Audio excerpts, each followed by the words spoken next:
Here is how to view your YouTube history quickly. So first, go ahead and launch your YouTube application on your mobile device and log into your specific account. Then tap on your profile picture icon from the bottom right corner of your screen and then select the gear icon in the top right of the screen. Now from here, you need to go ahead and tap on manage all history, which is between billing and payments and your data in YouTube. Go ahead and select it and you'll be able to see all of your watch history on YouTube. In the case, if you want to view your search history, you can go ahead, tap on the search icon in the top right corner of your screen.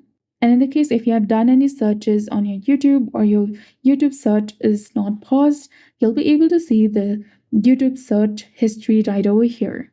So that's it. I hope you found this video helpful. If you did, please like, share, and subscribe. Thanks for watching. We'll see you again in the next one.